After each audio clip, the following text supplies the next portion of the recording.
Hello, everyone. Welcome to the Imperial Holonet. I'm JID123. I'm Brother Dartiles. Nero cannot join us today. He's having some fun on the lake. So, well, you're with us in spirit, my friend. So Yeah, let's he's get just on on the with lake, with Padme, pretending to get run over by a thing, and then talking about how much of a fascist he is. The works. And Padme's totally cool with it. He's He's cool. just like he's on Twitter right now talking with Steve about how somebody needs to take control. You? No, but somebody who's powerful and wise. Funny enough, we see Ian was talking about the Roman Empire today on I Twitter. saw that. He has like 50 things about the Roman Empire. But yeah, so let's talk about the news. You go first. First thing, Netflix makes a deal with CW to stream series 8 days after their finale. So instead of going to Hulu, I think this means this will be taken off Hulu, these CW shows. So now all 4 CW superhero shows, and technically 5 are all comic book shows, because iZombie, will now be up on Netflix 8 days afterwards, instead of as soon as the next season begins. Which is interesting, because this means that a lot of people are probably going to drop Hulu. That's true. Although, to be fair, and I know this is going to sound so sad, but this is just me. My Little Pony they actually released half their season before the season's actually done on Netflix. So this isn't unprecedented. I do know a show that does this. I don't know any other shows that do this, though. So, Well, it's an animated show. That's kind of a different situation. That's cool, but Production orders, but though, I mean, look at how Gravity Falls, 20 episodes, 4 years. That's true. Production orders are not the same for animated stuff. Well, it might not be production order, just bad hiatus because dang Disney Channel won't decide what they're showing on their Disney Channel. I mean, it's so weird. Like, I have weekends, weeks, days when they show like Gravity Falls, Star vs. the Force of Evil, Star Wars Rebels, shows I actually want to watch, and then the rest of the time it's like stupid teenage stuff, which I could care less about. Mm-hmm. It's so weird. This is speaking of stupid teenage stuff that you could care less about. The CW superhero shows. I really wish I was just joking. Yeah. I really do. Mm-hmm. But, yeah, so this is going to be cool for people who binge watch. I know my dad's probably going to be very happy. Because, yeah, I know a lot of people do binge watch this stuff, and so I'm happy about that. I mean, obviously they still put up their episodes on their player online, and that's how I watch these things. Which, by the way, since this TV season's going to begin in like 2 months or so, are we going to be doing TV reviews? Ooh, Evolution has stopped theirs, so are we going to be the new Primetime Crisis? I could try. You could get Johnny on as a panelist. I could. I mean, I don't know if I have all the channels necessary. Well, that's what I'm saying. Go use their online player. Oh, okay. Maybe I'll try that. I'll try that. So maybe we'll do that. Because that will give me an incentive to actually watch this stuff. That's true. Okay, as long as I get to do at least a solo Once Upon a Time segment for myself. Sure. Because Sam Witwer's this season, so I'm excited. Kevin Smith reveals how he'd bring onomatopoeia to Arrow. So Kevin Smith a while back, and by a while back I mean like quite a while ago, said that he would never want to see onomatopoeia on screen because he'd just be a dude making like weird sounds that would probably actually be just a dude moving like the mouth of the mask like moving while you superimpose like sound effects over it. Could you explain like who onomatopoeia is? Well, that's what I'm getting to. Okay. Because onomatopoeia is a supervillain who's pretty much designed solely for comics because you see he's a guy who's really good at like making noises and stuff like that with his mouth. Right. The problem is it doesn't work on in live action because the entire point is in a comic book all sounds are made like splat and crash and zap. So you don't actually hear the sounds, and they use that to their advantage. Where in real life it would be a guy making pretty much just making the sound of an actual like footsteps. If they actually cast a guy to do that, they should get the guy who always made those good sound effects in like Spaceballs and Mel Brooks films. Oh, I forget his name. Yeah, I forget. Is that the guy from Police Academy as well? Yes, he's the African American guy. Yeah, but the problem is it just sounds weird to have a guy making like weird things with his mouth to make sound effects because it just wouldn't feel the same because it's all about onomatopoeias, but they are not necessarily onomatopoeias at that point. They're just actually the sounds. Right. Therefore, to be the entire purpose of onomatopoeia. Because, I mean, it works so well in the comics where, like, you see, slash, quote unquote here, crack, like, or boom, like you hear, like, ba ba ba ba ba ba ba ba, and, like, the character's like, oh my gosh, I'm being shot at, and they realize they aren't. But if in a visual medium, or like in a live action thing where you're seeing characters walk around, hearing somebody say ba ba ba ba ba ba ba with their voice is just not going to have the same effect. Oh, I agree with that. I mean, comics some you have no sound. It's building off the fear of the fact that you can't hear what the hell's going on. Right. Plus, I just think that some just comic book things are not made for live action shows or movies. Like, there are just some things that just need to stay animation just because. Mm-hmm. There's either, I don't know because they're too cartoony or anything like that, but like what's a Batman character that you would always but you could probably never see in live action? Or like not even live action, but also animation. Like sure. Just because with onomatopoeias, he doesn't work in animation either. Well, I think. Well, I guess just live action. I don't think Clayface would look very good. Maybe a CGI thing. Just be a CGI blob. Yeah, that's how you'd have to do that. I can't think of many because, of course, as long as you just do it accurately enough, or change something. You have to adapt some stuff, like. Yeah. Right. But just the thing with onomatopoeia is he assassinates superheroes or vigilantes, and so since we're adding 2 more vigilantes to the show this season, this makes a lot of sense to use him. But yeah, so Kevin Smith has actually changed his opinion, where he now says, hold on, actually he does bring up the police academy thing. He says, so instead of a dude making actual sounds, which to me in the real world would be like the guy from the dude from the police academy making noises with his mouth, he'll just have little cards, business cards that have typewritten words or of whatever the fuck. So instead of him saying blam, you'd find this card on your desk and turn around and blam, he'd shoot you and stuff like that, which is a little bit more chilly and for doing it in live action. I guess that can work. It's like the napkin thing from Bloodlines. It's like the napkin bombing. Yeah, or no, that was I was thinking of the Dark Knight when thinking up, but no, that's a different thing. Well, that kind of is. It's like up and then it explodes. That's true. So I think that'd be an interesting way to adapt him. Also, he has an easy costume to use, so yeah. I have no objections. I just hope it's effective, but it's Arrow. He's one of the only Green Arrow villains that they can use, so yeah, that'd be nice. Pokemon? No, CW news. All right, more. One more.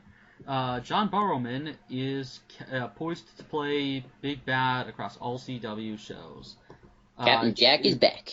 Yep, and Wentworth Miller is the only other person to do this, to have a deal with all of the CW shows. Interesting. So this means he might be in all of them, seeing as he's been well acted but horribly written recently. That's scary. It's poor Captain Jack. He can turn any performance in, even for the most horribly written of shows. Yeah, the problem is the characters around him seem to act like he's justified or something. Yeah. For like mass murdering, when he outright admits it's because of revenge. It's kind of funny.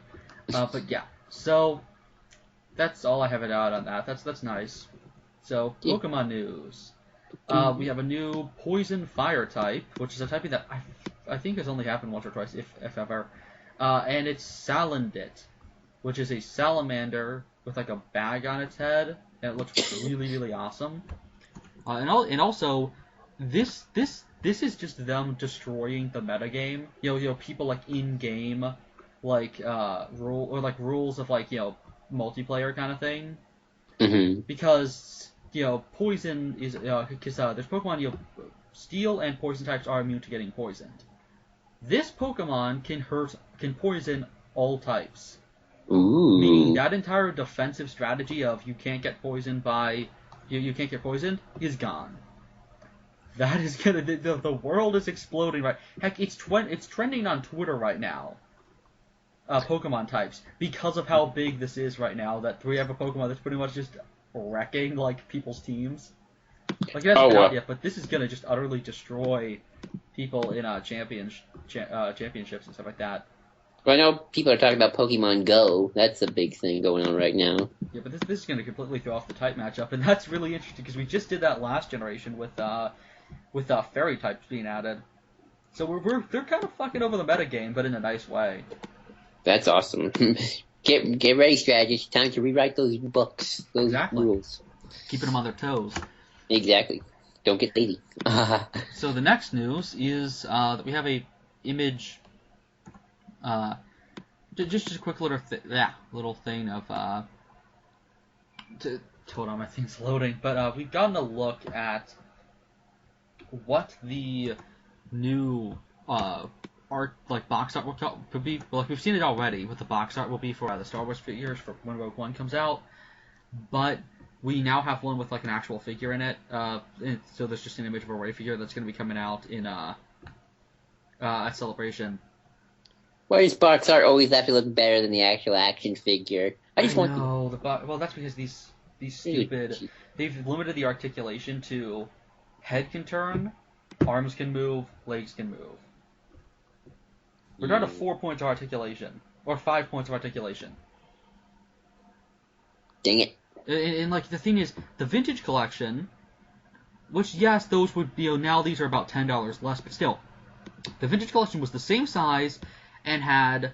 not only a head that can turn, but a head that was on a ballpoint, so a head that could turn in all directions, and arms that had hinges and a ballpoint, legs that had hinges and ballpoints, meaning they could move in all directions, and hips that could swivel and that were on a ballpoint, that were on a swivel or had a hinge that moving back and forward, and feet that could move, and the wrists could move. They had like 14 points of articulation on the old figures that cost like $20, and these are like $9, but they're just crap. I've seen so many people being like, "Oh, they're 5 points of articulation, just like from one of the original Kenner figures," and I'm like, "There's a reason why we evolved." I mean, for God's sake, that's like saying. We're gonna start making Coke again. That's more classic, meaning it's gonna have actual drugs in it. There's a reason things change, people. To be fair, I think people might actually like those drug-induced Cokes. Will a really big Coke fan? I don't know, but I like. I need my fix. I need my fix of Coke. Yeah. We also have another thing, which is that we're getting another A-Wing. Yay! Since the Droids cartoon show's tie-in line. That was a long time ago. And it's Hera and her A-Wing. I want the blue ones, but this will do in the meantime. And then we also have, I'll cover the fact, I guess, that we're getting some, like a Ghostbusters figure of Rey with the marshmallow all over him, which is awesome. At upcoming exclusives to Toys R Us at San Diego Comic-Con. Ooh, cool. And this awesome looking like TMNT like black and white like Mega Blocks thing that's like the black and white Mirage Comics, Eastman and Laird era Turtles. Ooh, classic Turtles. And it looks amazing. And it like has the set of the first cover. Nice. Also, we are getting... you can cover the My Little Pony figures that come with it. Oh, I didn't know there were going to be any My Little Pony figures. I don't cover the toys. But we're getting figures for... we're getting an Astromech 3-pack, which is R2-A3, R5-K6, and R2-F2. Ooh, And they're with Black Series. And I haven't got a Black Series one of these, so maybe I'll pick those up. I have no idea who these droids are. Do you recognize them? Nope. I find it interesting that we're just... Well, maybe they're from... Oh! Wow! R2-A3 is Wedges. Oh, cool. Wedge gets a... Now you definitely gotta collect that one. Oh, he actually has shown up before. He had a Legacy... he actually got a figure in the Legacy era packs. Trying trying to see where this thing appears. Oh, it only is in one issue. Star Wars issue 6, Shadow of Yavin. So this is from the classics. This is from the comic book series that Dark Horse did that took place between New Hope and Empire. So this droid appeared in one issue and has already gotten 2 figures over the years. Sweet. That is fucking awesome. And it's Wedge's droid. I mean, I want Whistler to show up, because Whistler is awesome. Oh, no, sorry, not Whistler. That's, I'm thinking, the Whistler is Corrin's droid. I really, really, really, really, really badly want Minok. Minok. Because that's Wedge's droid, because it screams really loudly. So he calls him Minok, and it's hilarious, where he will just be screaming at Minok. So he actually got so pissed that he just disengaged Minok's personality at one point, just because he was so pissed. Oh, wow. You gotta love how Wedge is somebody who kind of breaks sometimes. I would break too if I had to. I'd break too if I had to blow up Death Stars. Do you have a pop-up bag going on? What does that mean? No, that's a pop-up bag. I have a sprinkler going on. I have a sprinkler going on. Yeah, no, it was Star Wars Underworld.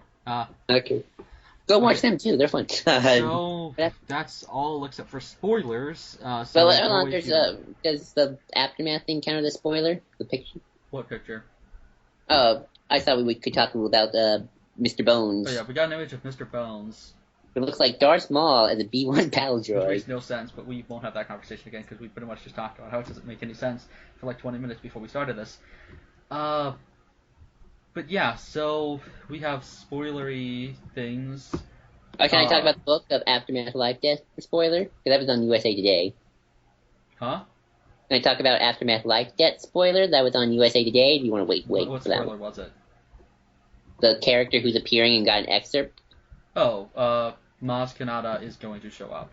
Yes, you got an whole. We're going to see her bar. And Masamita will show up. Yep, we got good old Masamita. The Grand Vizier. Which are totally similar. Oh yeah, totally. But now and a species that we still don't have identified. Yep. Who probably should have just been a Larynx. Just saying. Mm-hmm. So now for the big spoiler. Which probably the big is the fact that we got a planet name for Rogue One. Which you tweeted me, we got a name, and I thought you meant the name for Episode 8. I wish. You're gonna be super excited. Sorry. Oh my gosh, it's the name for Episode 8. Oh, never mind. No, I was excited because that means maybe this the planet's name. It's a tropical. It's a tropical one. Yep, the tropical one we see. So that might mean, and apparently, do you want me to read the big spoiler? What's the planet about? Well, it's a different planet than the place with all the walls. That might be Onderon. Yeah, because we know that for sure. Because this planet is very isolated and has like a planetary shield over it, and nobody's around. It has an orbital platform, though, which is probably what we saw. That right. Orbital that place that they're running through. That's probably not the Death Star. That's probably orbital platforms. Probably. Wait, I see a little, if you look in the picture, you see the picture? Yeah. You see a little dish. Yeah. In the corner. And you can see the gold on the side of the AT-ATs. Oh, yeah, you can. It's kind of hard to see because it's so not shiny. But yeah, you can see it. So, we got a planet name. Scarif. Sounds like Scarab. Yeah, I'm shocked it wasn't the one from the old continuity, which was... Despera. Yep. Despera, which is a prison. Yeah, that is hilarious. Interesting. Well, it looks cool. I can't wait to see this scene, though. I can't wait to see this scene in theaters. It's going to be amazing. Mm-hmm. So yeah, that's it really for news, because Celebration is next week, right? It's the 15th. Oh, wow. We're Okay. home before the Comic-Con and... San Diego Comic-Con and Star Wars Celebration Storm. And we will try our best to cover as much of Celebration as we can. Oh yeah, people wondering, you can go to the Star Wars website and they have a link ready and everything for the 15th, and I think all the other days you can live stream. I'll definitely try to see if any Rogue One trailers appear, which they... Well, we know that they're going to stream that on the 15th. Right, and but I will be covering the Ahsoka panel. Right, and I'll try to get at least the future of Star Wars filmmakers, because that one seems interesting. And Cole will probably get if there's a gaming panel or something like that. So yeah, he has an idea as to what he's covering. I forget what it was. But yeah, so that's Oh, the news. Very, wasn't very there, slow wait, this week. Huh? wasn't there a Killing Joke thing, or that last week? Just that it's being announced, it's putting out in theaters, but we know that for a while. I thought it was another trailer. Okay, we're good. Yeah, that's the news then. Pretty slow. Hopefully next week will be bigger because of Celebration. Yeah, we haven't had. It's good that we haven't had any DC news this week or Marvel news. Oh yeah, Just that's Star something. Wars, and that's it. Yep, And it's CW. So yeah, that's the news. See ya.